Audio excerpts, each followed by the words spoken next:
Oh, hey guys, here I am to teach you about the Lagrange error bound for our first lesson today. So here's the deal with a Lagrange error bound. Basically, it helps us answer this question. So say we have estimated some value of f of x using a Taylor polynomial. So using some kind of nth degree Taylor polynomial. Okay, so here's kind of what I mean by that is say we did like a third degree estimate of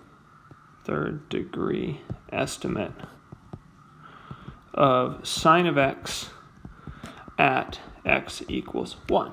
Well, if we just used our Taylor polynomial that we learned last week, we know sine of 1 is approximately 1 minus 1 over 3 factorial. Okay, so now the question we have is this. Big question.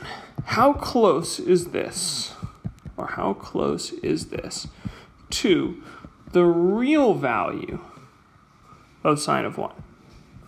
And that's what the Lagrange error bound is going to help us find. Okay, so let me just go ahead and give you the formula. This is something you're just going to kind of formula boil a little bit. So this is the Lagrange error. Okay, so what this is this is the maximum error of an nth degree estimate at some x. And it has three parts to it. You'll recognize it because these are the same three parts that we see in just the generic term for Taylor series. So this error is the maximum value of your n plus 1 derivative between x and a, and that's all like one big term. It's saying whatever the biggest value of that n plus 1 derivative is between x and a times x minus a to the n plus 1 divided by n plus 1 factorial. Okay, so the way you should think about this is like, this is a formula you're going to plug into. It has three parts, right? We have the derivative, the x to the n plus 1, we have the n plus 1 factorial. Those are the exact same parts that we have in everything else that has to do with the Taylor series. So just a reminder that x is the x value you estimate at. The a is your center value. And the n is just the nth degree estimate, or the nth order estimate. So whatever they tell you in the problem, whether it's third order, fifth order, whatever, that's the n.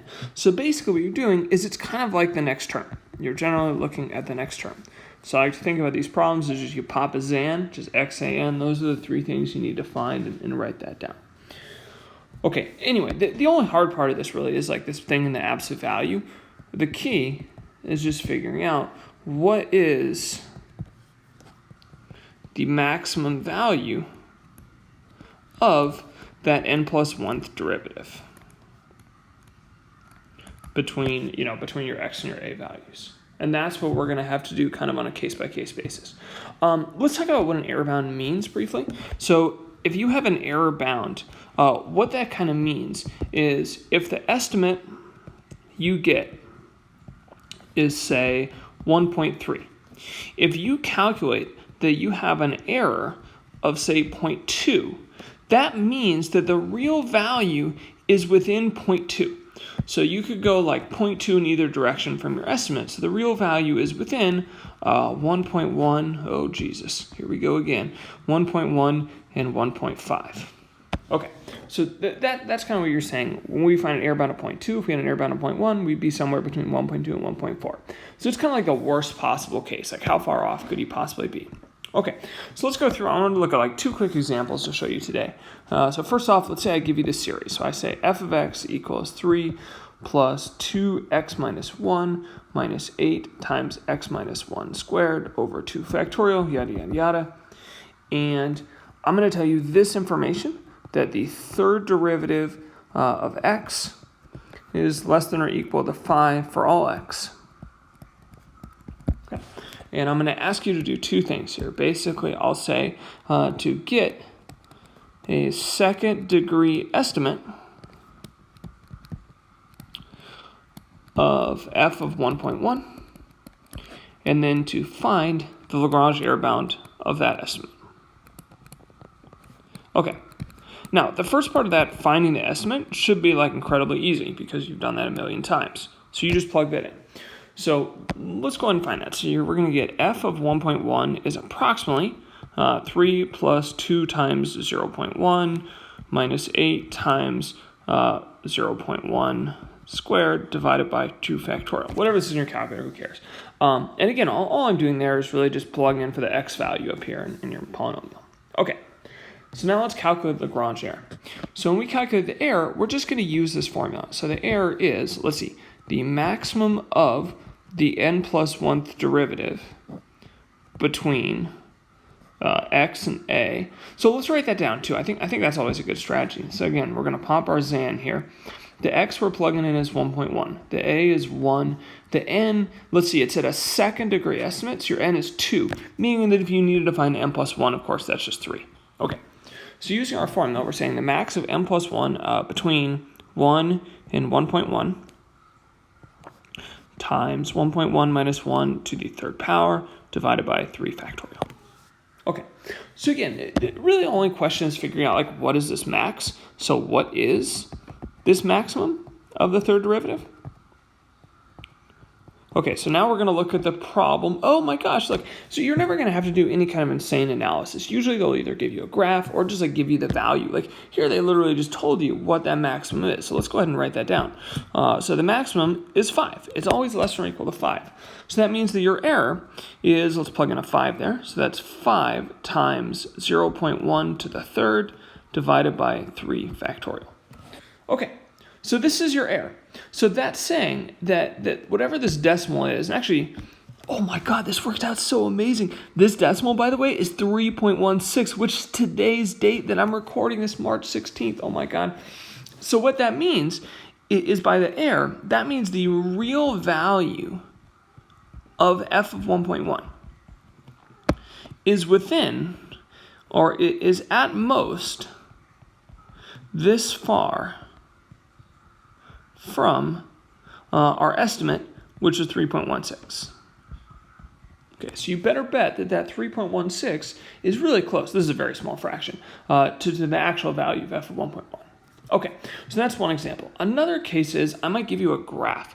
So in this case, I'm going to also phrase this question a little differently. So let's say my f is 2x, so we have a 0 for that first constant, plus 4x squared over 2 factorial, plus 6x cubed over 3 factorial. And then my general term is just like whatever. So 2n x to the n over n factorial, although it doesn't really matter for this problem. And I'm going to give you a graph of the fourth derivative. So a graph of the fourth derivative. Okay. And what we'll do here, let's see. I'm going to sketch this graph out just using a regular axis. So 1, 2, 3, 4, 5. Okay. And I'm going to make my graph here. Let's say here's 1, here's 2, here's 3. So we can see that a little more clearly. And let's say the graph kind of looks like this. So you're going up, and it does one of these. Okay. And then it does one of these. All right, so that's fine. That's a graph of the fourth derivative, whatever that is. Okay, so then the question that we're going to ask is this. Is again, we're finding an error, but I'm going to write this in like a slightly different manner. They sometimes write this. So suppose p of x is the third order polynomial. Polynomial about 0. So that's saying just look at the terms up to x to the third, of course. So there's your p of x. So they're going to say show that the absolute value of f of x minus p of x is less than or equal to, 1/6. Okay, now you might get like a little confused when it's written like this, but here's how you actually want to think about it. This is just saying this is your error. So it's saying show the error is less than or equal to 1/6. They like to show these problems. When you see a distance or a difference between like a real and your estimate, that's just saying what is the error? What is the difference between those two? So the way you want to approach this problem is basically just this. All you're going to do is find the Lagrange error. Find Lagrange error. And then show it is less than 1/6. So basically it's telling you whatever fraction you get if you do this problem correctly is smaller than a 6. If you get something bigger than a 6, you screwed up. So let's go ahead and find it. Okay, so let's go ahead and pop our Zan here. I forgot to mention one more thing. This shouldn't be f of x and f of 1. No, that should be f of 1 and p of 1 instead of p. Okay, so let's write our Zan here. We're plugging in 1 because we see that's the value that we're plugging in. So 1 is the x value that they're asking you to estimate at. The a value then is 0. That's my center. And they just said p is a third order, so n is 3. Okay, so what this is doing is when we plug in this formula, now it's going to say your error equals the maximum of, so I'm just plugging in the formula from above, the maximum of the fourth derivative between 0 and 1 times 1 minus 0 to the 4 divided by 4 factorial. Okay, and the way we're going to solve this, the way we're going to actually find the maximum of the fourth derivative is this. So to find this, we are going to look at the graph. So we look up at this graph because that's what's given to us. We look at the graph. We say, what is the maximum value of that fourth derivative, which is this graph, between 0 and 1?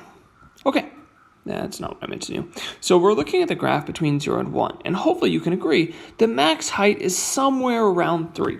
Maybe it's like a little below 3. Let's just round up. So let's use like a little bigger estimate. So it looks like that max is roughly 3. Better to round up than round down in this case. So we'll have 3 times 1 to the 4 over 4 factorial, also known as 1/8. Okay, is 1/8 smaller than 1/6? You better bet. So that means we're good. So that's what I was trying to do. When the problem asked me to like show that this error is smaller, I found the error, and then I got a number that was smaller than 1/6. Great. And again, don't be confused by this notation. Don't feel like it's something you have to plug into. Then you're just saying this is just an error. Think of this as just being an error that you're finding up here. Okay, so that's basically it. The real challenge is saying like how big is that next derivative or whatever. And really there are only a couple options. They'll either just straight up tell you, like I did at the first problem, they said the max was 5. You might have to look at the graph. And the only other case I've really seen other than that is looking at like a sine. So there was one problem a couple years ago where like the sixth derivative was like 3 sine of x. Okay, what is the biggest that sine could ever be? Well, the maximum of sine just goes from like -1 to 1. So the max of sine is -1 to 1.